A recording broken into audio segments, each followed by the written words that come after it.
And yeah, especially when Villapoto went to Europe. Yeah, let's dive into that because this is a whole thing, right? There are a lot of people that were really upset when Ryan Villapoto went to Europe. How did that happen from your... Ryan's kind of told the story on here. Davey Coombs has told the story on here.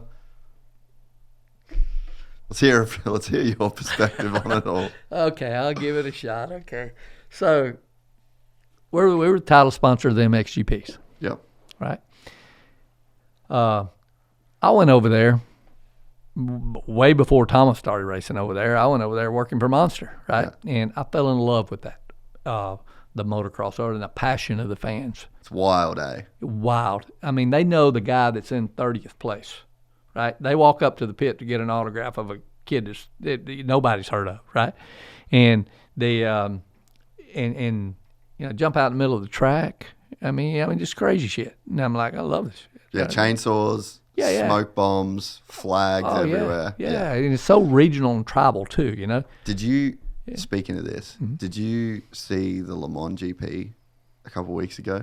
I didn't. Oh, man. That was one, this is speaking Le Mans MotoGP? Yeah. Zarco won. Yeah, I saw the results. First time, bro. This was brought a tear to my eye. I know Zarco. He's such a nice guy. Yeah, we used to have him. He was at Jack's wedding, so I got to hang out with him. Jack Miller's wedding. Yeah, unbelievable guy. Sang a song on the guitar at the wedding, and he's just a legend. But he wins the first French rider in 76 years to win the Le Mans MotoGP. I went to the Le Mans GP in 2021. When Jack was on GP. I grew up with Jack. And so me and my brother went there. We hung out with him all weekend. He got second that weekend.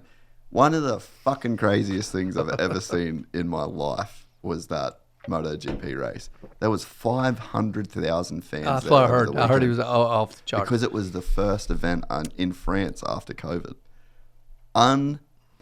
Mind-blowing. Would never happen. Were they setting cars on fire in the campground? And mate, they bury V8 engines in the dirt. They go to their campsite, get shovels, extract the engines, and just key bangers all night. Just exploding these things. But you're so right. So when Zarco wins, dude, it is unbelievable. But Zarco wins this thing, and it's exactly what you're talking about. The French national anthem, French rider winning for the first time in 70-something years.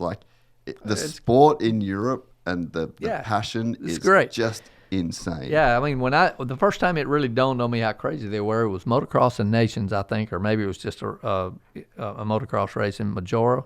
Yep. And in Italy there, Caroli's the man. And so Caroli was coming down that long hill in the back before the finish line and coming down. And I don't know who passed him. Somebody passed him. I don't know who it was.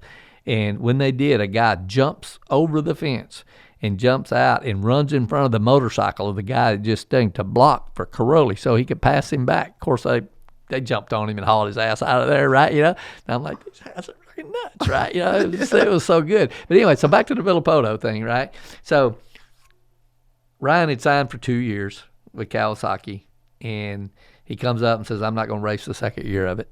I'm going to retire." And he had always told me, him and his dad too, that, hey man, that might be fun to go over there to Europe. That'd be kind of fun. So I said, Ryan, why don't you come to a race? So I bring him to a race over there the year before, just to sign autographs and have fun, because the guys that race in America don't have time to go to Europe on vacation very often, right? I mean, they grow up racing every weekend and Lorettaland regionals and trying to make it to Loretta's. So when they grow up as kids, they're not well traveled other than in the U.S., right? Yeah. So a lot of them don't have a clue what's over there about motocross, and at the time, at that point in time, and this changes like this over time, but at that point in time, there were some really fast riders in Europe. Yeah. Yeah, with Hurlings and coming on. And Hurlings, Geyser, Caroli. Yeah, all them guys. Yeah, Febvre. Febvre. Yeah, they were all coming on.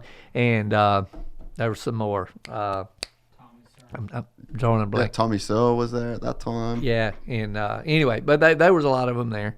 And but in America, and two, I got to say that one of the best things in our sport of motocross is the rivalry or perceived rivalry of the Europeans versus the Americans. Yeah. And everybody has an opinion, right? Yeah. And so I went over there and watched them race, and I'm like, dude, I don't know whether they're better than the Americans at motocross or not. I know they're not as good at supercross. They don't do it, except for a few French. And they, but in the motocross world, I don't really know, but I know these boys over here hauling ass.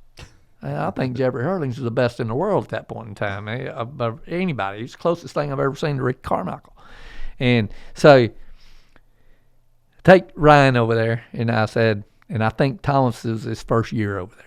And we hung out with Thomas and did a thing. He signed autographs all day, and he was blown away how many people were there. And he's like, dude, this is freaking wild. You know, and I'm like, okay. So he announces he's going to quit and retire. They were all mad at Kawasaki that he's going to retire, but they were okay with that, right? Because I think there was also bad blood between the manufacturers, U.S. folks, and the manufacturers, Europe people. They didn't communicate a lot. Yeah. You know, that's one of the issues I won't get into today. But nonetheless, so I said, hey, if you're going to quit, now I got him on contract, right? Or Monster does. We're paying. I need him another year, right? And so he's leading Supercross. He ain't going to race Supercross. I said, why don't you come over and race the GPs for a year? You've always said you wanted to do that. This is your chance. So he comes over and he goes, yeah, I think I would. And his dad, I love his dad, said, this will be fun. You know, this will be fun. So he agrees to it, right? And it's gone. So he starts training. I think, and I'll tell Ryan this today, I love Ryan. He can call me up and say, you crazy motherfucker. Don't you tell him that for whatever. I don't care. He's a good dude. And so, love a guy.